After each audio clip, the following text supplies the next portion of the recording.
Hello students, this is RJR sir, and in this session I am going to discuss class test paper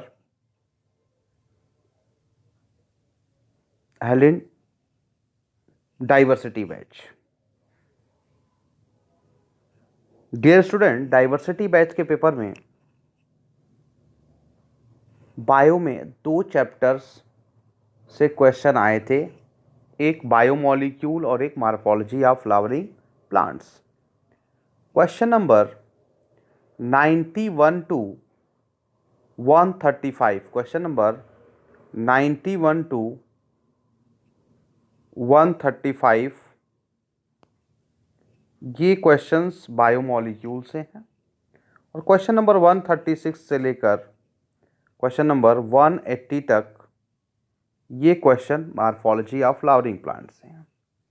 इस lecture में हम लोग biomolecule के question को discuss करेंगे।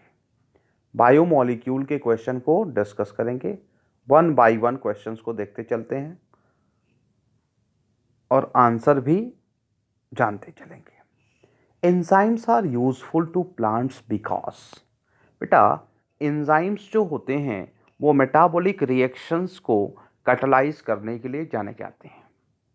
यानी जहाँ पर भी रिएक्शन की बात आती है वहाँ पर एंजाइम की नीड होगी।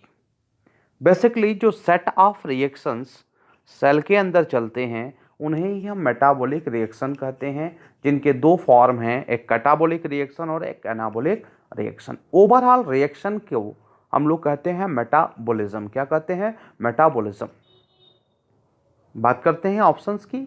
दे are the building block of chlorophyll. बेटा बिल्डिंग ब्लॉक ऑफ क्लोरोफिल से एंजाइम का कोई लेना देना नहीं।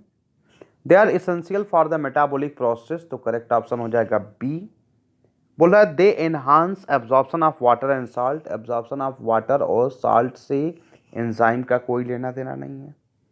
फिर बोल रहा है they are responsible for paratonic movement. Paratonic movement में भी एंजाइम का कोई रोल नहीं है, तो करेक्ट ऑप्शन हो जाएगा बी। 91 नंबर क्वेश्चन का ऑप्शन है बी। क्वेश्चन नंबर 92 को देखते हैं। NADPS, NADP, NADFAD ये सब क्या है? ये सब कोएंजाइम है। क्या है? कोएंजाइम है। तो करेक्ट ऑप्शन है कोएंजाइम। जो कंपाउंड और कॉन्जुगेट एंजाइम होता है उसके कंप्लीट एक्टिव फॉर्म को हम होलो एंजाइम कहते हैं, जिसका एक पार्ट होता है अपो एंजाइम और एक पार्ट होता है कोफैक्टर। कोफैक्टर 3 तरह के होते हैं। Coenzyme, most of the vitamins comes under coenzyme. फिर हमने प्रोस्थेटिक ग्रुप पढ़ा है, हमने मेटल आयन पढ़ा है। तो NADP बेसिकली क्या है? विटामिन नियासिन का एक प्रोडक्ट है, तो ये हो जाएगा ये कोएंजाइम। तो करेक्ट ऑप्शन है 92 का ए। क्वेश्चन नंबर 93 की बात करते हैं। The important property of an enzyme is it's. तो इसमें एंजाइम में हमने पढ़ा है कि इनके पास एक साइट होता है जिसको बोलते हैं एक्टिव साइट, और वो अपनी एक्टिव साइट से ही सबस्ट्रेट के साथ स्पेसिफिसिटी शो करता है। यानी पर्टिकुलर एंजाइम पर्टिकुलर सबस्ट्रेट से ही बाउंड करेगा। तो हम एंजाइम को क्या कहते हैं? They are substrate specific. Correct option हो जाएगा स्पेसिफिसिटी। तो 93 का option C. Question number 94, starch and cellulose are the compounds made up of many units of. Starch और सेलुलोज ये पॉलीसेकेराइड हैं। किसके बने होते हैं? सिंपल सुगर्स के बने होते हैं। किसके बने होते हैं? सिंपल सुगर्स, मतलब मोनोसेकेराइड। स्टार्च एक ब्रांच चेन पॉलीमर है, ग्लूकोज का पॉलीमर है। सेलुलोज एक स्ट्रेट चेन पॉलीमर है और ये भी ग्लूकोज का पॉलीमर होता है। नेक्स्ट है question number 95, which of the following is a purine. Purine में 2 प्यूरीन बेस हम लोग पढ़े हैं, एडेनिन और गुआनिन। पिरिमिडीन में हमने 3 बेस पढ़ा है, थायमिन, यूरासिल और साइटोसिन। तो इसमें आप देख रहे हो कि ऑप्शन बी में गुआनिन है। सीधे सीधे ऑप्शन बी के साथ हम जाएंगे, गुआनिन। प्यूरीन में एडेनिन और गुआनिन आता है, एडेनिन है नहीं तो गुआनिन के साथ जाएंगे। क्वेश्चन नंबर 96 है, in DNA guanine pairs with. DNA में ATGC बेस पेयरिंग की बात हम लोग किए थे। सरगैप साहब ने बताया था कि प्यूरिन की पेयरिंग कभी भी प्यूरिन से नहीं होगी। प्यूरिन जब बधेगा पिरिमिडिन से बधेगा। तो एडिनिन एक प्यूरिन है जो थायमीन से लगता है डीएनए में, और गुआनिन एक प्यूरिन है जो साइटोसिन से लगता है। यूरासिल डीएनए में पाया ही नहीं जाता है। तो करेक्ट ऑप्शन हो जाएगा गुआनिन पेयर्स विथ साइटोसिन। तो करेक्ट ऑप्शन हो जाएगा A. Nucleic acid were discovered by, nucleic acid की डिस्कवरी माइसर साहब ने करी थी, F Miescher. Open and shut case है। क्वेश्चन नंबर 97 का ऑप्शन डी। क्वेश्चन नंबर 98 की बात करते हैं। Similarity between DNA and RNA is that both are, DNA और आरएनए ये दोनों पॉलीन्यूक्लियोटाइड की चेन होती हैं, जिसमें न्यूक्लियोटाइड का पॉलीमराइजेशन हुआ रहता है। तो हम करेक्ट ऑप्शन सी के साथ जाएंगे। रेस्ट ऑफ दी ऑप्शंस को अगर देखते हैं तो double standard DNA double standard होता है, in general RNA single standard होता है। हैविंग सिमिलर शुगर्स दोनों की वेरी करती हैं, एक में राइबोज है और एक में डीऑक्सीराइबोज। हैविंग सिमिलर पिरिमिडीन्स भी वेरी करता है। डीएनए की पिरिमिडीन है थायमीन और साइटोसिन, आरएनए की पिरिमिडीन है यूरासिल और साइटोसिन। तो करेक्ट ऑप्शन हो जाएगा C. The base pairs of DNA are correctly shown as, ATGC base pairing होती है। ए और टी के बीच में 2 हाइड्रोजन बॉन्ड और जी और सी के बीच में 3 हाइड्रोजन बॉन्ड, जो आपको सीधे सीधे मिलेगा ऑप्शन नंबर सी में। तो करेक्ट ऑप्शन हो जाएगा 99 का C. Question number 100, a nucleotide is formed of, nucleotide के 3 कंपोनेंट हम लोग पढ़े हैं। कौन कौन सा? पेंटोज शुगर, नाइट्रोजनस बेस और फॉस्फेट ग्रुप। तो पेंटोज शुगर, नाइट्रोजनस बेस और फॉस्फेट ग्रुप ऑप्शन सी में है। तो करेक्ट ऑप्शन हो जाएगा C. The basic unit of nucleic acid is, nucleic acid की बेसिक यूनिट क्या है? न्यूक्लिक एसिड की बेसिक यूनिट होती है न्यूक्लियोटाइड। एडेनिन इज, एडेनिन क्या है? प्यूरिन। अभी ऊपर हम लोगों ने बात किया है कि एडेनिन और गुआनिन क्या हैं? प्यूरिन बेसिस हैं। क्वेश्चन नंबर 103 को देखते हैं। क्वेश्चन नंबर 103 में क्या है? Which is wrong about nucleic acid, nucleic acid के रिगार्डिंग कौन सा स्टेटमेंट गलत है, ये आपको बताना है। तो हम लोग स्टेटमेंट पढ़ते हैं। स्टेटमेंट में है DNA is single standard in some viruses, very yes, DNA single standard होता है कुछ वायरसेस में। RNA is double standard occasionally, ये भी वायरस में ही होता है double standard RNA. Length of one helix is 45 angstrom in B DNA, ये गलत है और यही ऑप्शन क्या हो जाएगा? सही।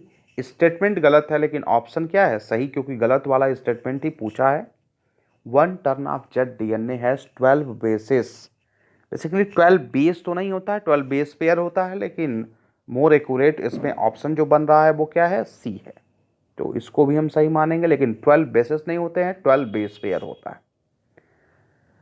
क्वेश्चन नंबर 104 की बात करेंगे। An enzyme brings about, enzyme activation energy को रिड्यूस करता है, रेट ऑफ रिएक्शन को बढ़ाता है।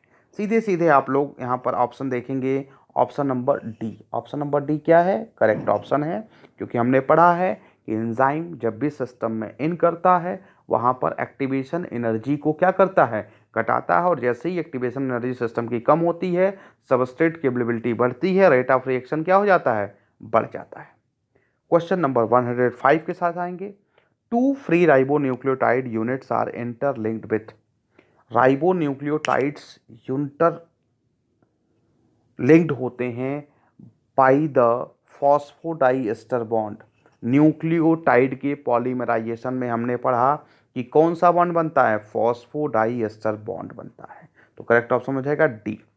Question number 106, in double helix of DNA the two DNA strands are, ध्यान दो बेटा, double helical model of DNA हमने पढ़ा है, उसमें बताया था कि एक इमेजिनरी एक्सिस होता है, उसी के अलॉन्ग 2 पॉलीन्यूक्लियोटाइड की चेन एक दूसरे से एंटी पैरेलल वे में लगी रहती है। तो करेक्ट ऑप्शन हो जाएगा A, coiled around a common axis.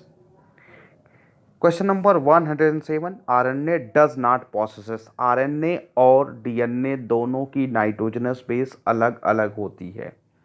RNA की नाइट्रोजनस बेसिस में एडेनिन, गुआनिन, साइटोसिन और यूरासिल आते हैं। डीएनए की नाइट्रोजनस बेसिस में एडेनिन, गुआनिन, साइटोसिन और थाइमिन आते हैं। तो यहां पर देखोगे डज नॉट पोसेस पूछा है तो करेक्ट ऑप्शन हो जाएगा बी वाला, which is not consistence with double helical structure of DNA.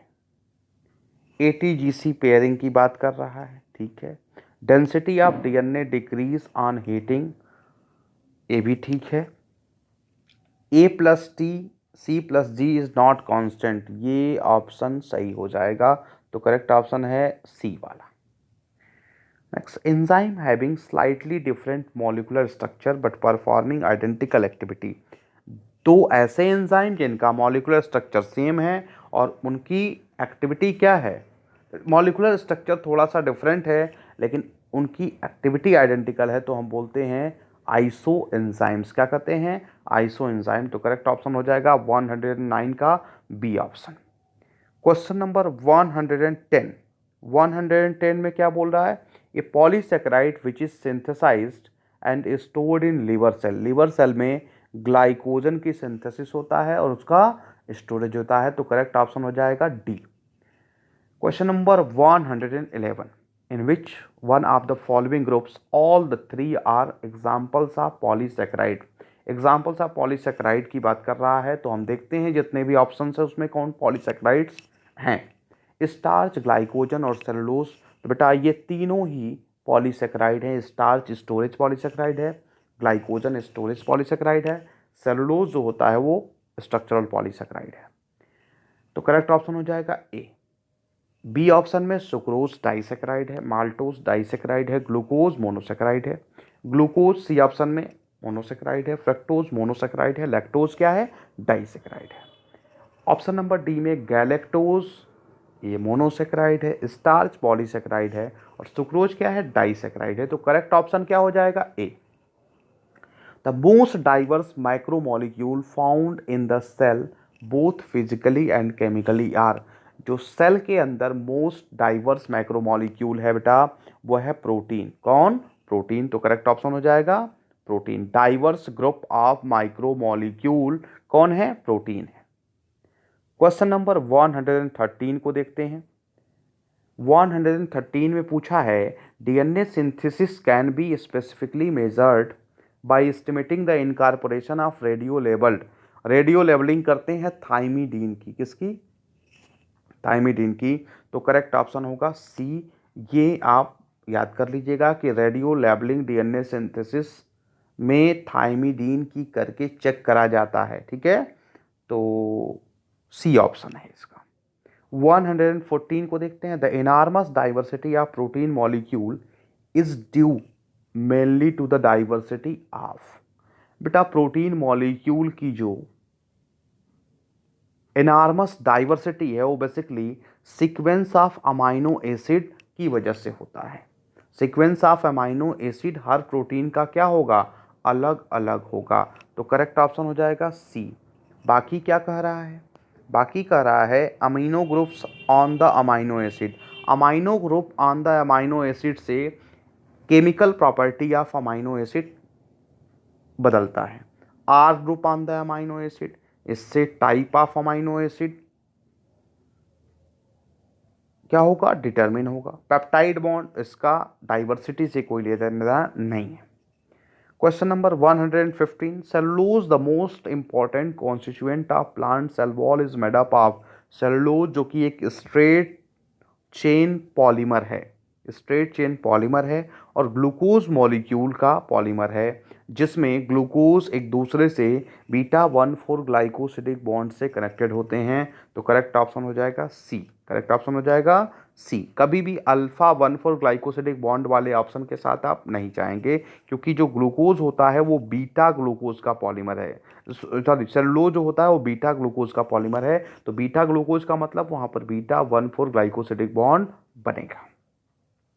Question number 116, lactose is compose of, lactose किसका बना है? लैक्टोज की बेटा दो सबनेट होती है, एक ग्लूकोज और एक गैलेक्टोज। तो करेक्ट ऑप्शन हो जाएगा सी, लैक्टोज क्या है? डाइसैकेराइड है। The secondary structure of that portion of an integral protein that is buried in the lipid bilayer of a cell membrane is, बेटा वो होता है अल्फा हेलिक्स। कौन सा? Alpha helix. अल्फा हेलिक्स में बेसिकली जो सेंट्रल कोर होता है वो हाइड्रोफिलिक नेचर का होता है और बाहर का पोर्शन जो होता है वो हाइड्रोफोबिक नेचर का होता है, जिससे वो ईजिली लिपिड बाई लेयर को ट्रैवर्स कर जाता है, आसानी से उसमें धंस जाता है और इंटीग्रल प्रोटीन की तरह वर्क करना स्टार्ट कर देता है। क्वेश्चन नंबर 118, इसमें दिया बेटा length of one turn off the helix in A form DNA is approximately. ध्यान दीजिए यहाँ पर थोड़ा सा टाइपिंग एरर है, क्वेश्चन में ऑप्शन ही नहीं बन पा रहा है, क्योंकि जो ए फॉर्म ऑफ डीएनए होता है उसका कंप्लीट हेलिक्स का साइज होता है 28 समथिंग, 28 पॉइंट समथिंग एंगस्ट्रॉम, जो यहाँ पर दिया नहीं है। यहाँ पर जो ऑप्शंस दिए गए हैं वो basically 3.4 nanometer, 2 nanometer, 0.34 nanometer, 20 nanometer. तो जो क्वेश्चन का स्टेटमेंट है उससे ऑप्शन कहीं भी मैच नहीं कर रहा है। बस यहाँ पर इन ए, अगर बी फॉर्म डीएनए दिया रहता तो बी फॉर्म डीएनए में हम जानते हैं कि कंप्लीट टर्न की साइज होती है 34 एंगस्ट्रॉम, जिसे हम नैनोमीटर में अगर लिखते हैं तो 3.4 नैनोमीटर हो जाएगा। तो अगर इन्हें बी फॉर्म डीएनए हो जाएगा तो करेक्ट ऑप्शन हो जाएगा ए, वरना ये क्वेश्चन क्या है? गलत है, टाइपोलॉजिकल एरर है, ऑप्शन नहीं बनेगा। नेक्स्ट क्वेश्चन है 190, feedback inhibition of an enzyme reaction is caused by. बेटा फीडबैक इनहिबिशन हमेशा एंड प्रोडक्ट देता है। क्या देता है? And product. जैसे एक रिएक्शन है ए से चला बी बना, बी से सी, अब सी क्या है? And product.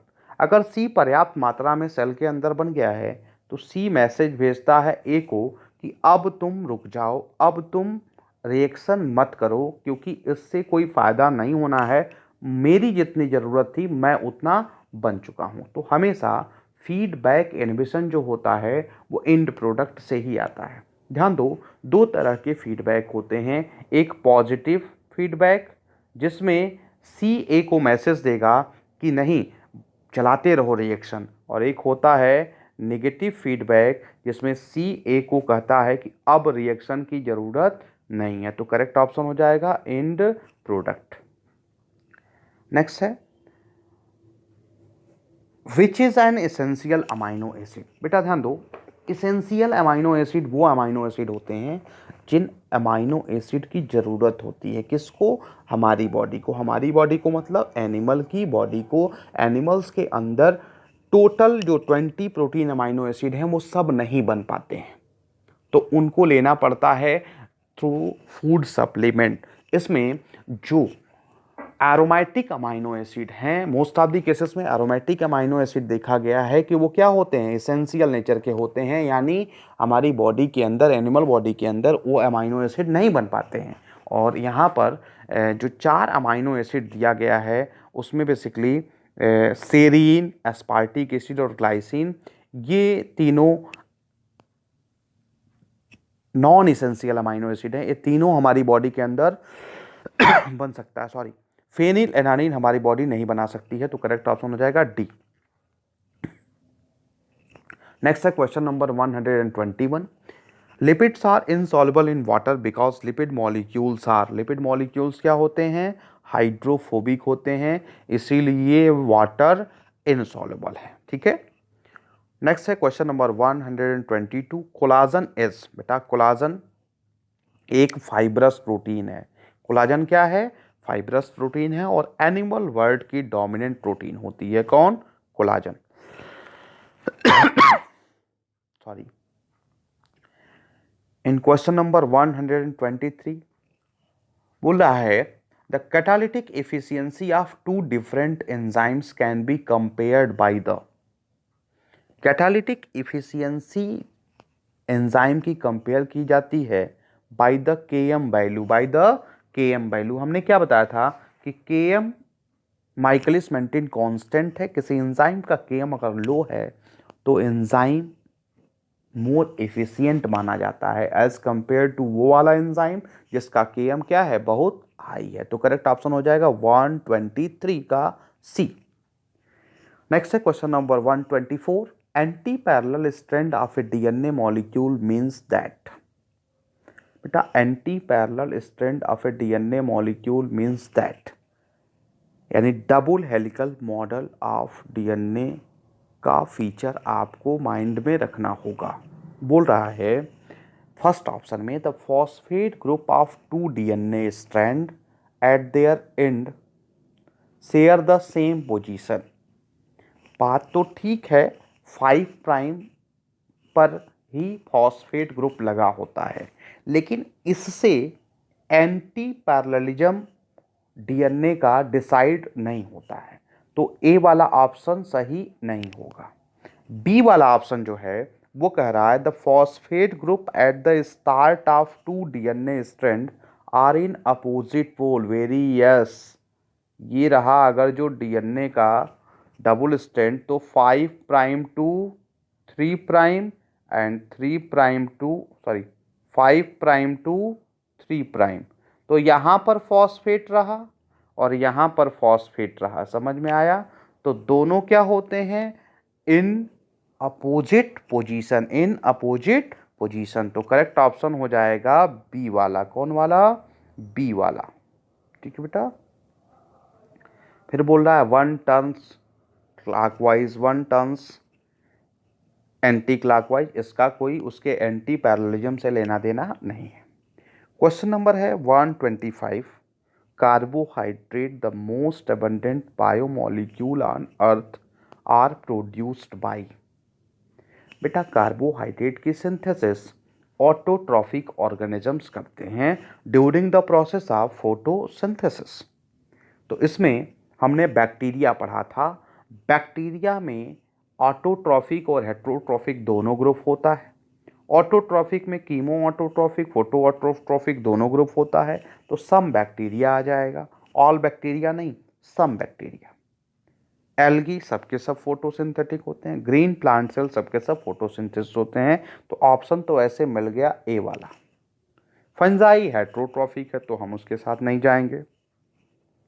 सी वाले में भी सीधे सीधे फंजाई है, उसके साथ नहीं जाएंगे। ऑल बैक्टीरिया दिया हुआ एकदम गलत है। Why this is fungi and bacteria.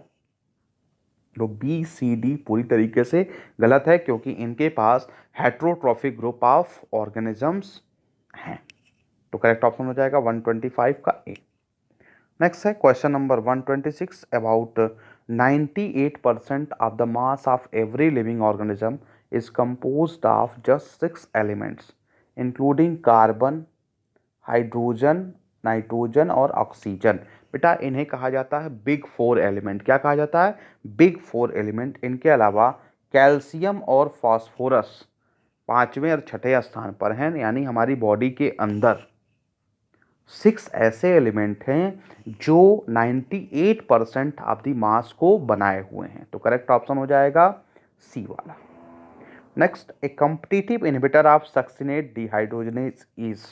Succinate dehydrogenase का कॉम्पिटिटिव इनहिबिटर है मैलोनेट। कौन, मैलोनेट। ठीक है बेटा।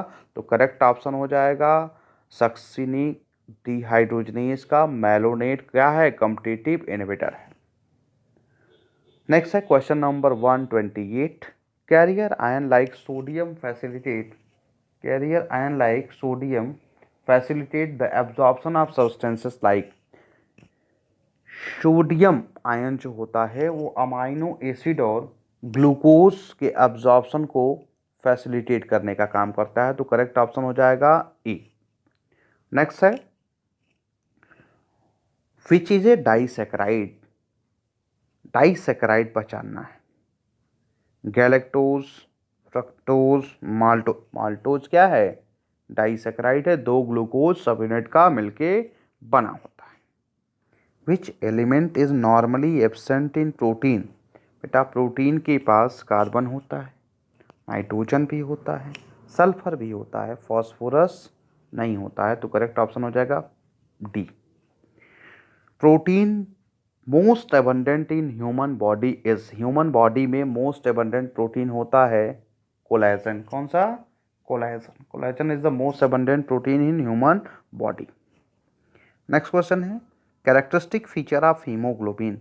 हीमोग्लोबिन के कैरेक्टरिस्टिक फीचर में ऑक्सी हीमोग्लोबिन का केस आपको याद करना होगा, जहां पर ऑक्सीजन के साथ हीमोग्लोबिन का रिवर्सिबल यूनियन होता है, क्योंकि फटाक से ऑक्सीजन को उसे ट्रांसफ़र करना होता है। ठीक है बेटा, तो CO2 को ट्रैप करना होता है, तो वहाँ पर ऑक्सी हीमोग्लोबिन के केस को देखोगे तो करेक्ट ऑप्शन हो जाएगा ए वाला।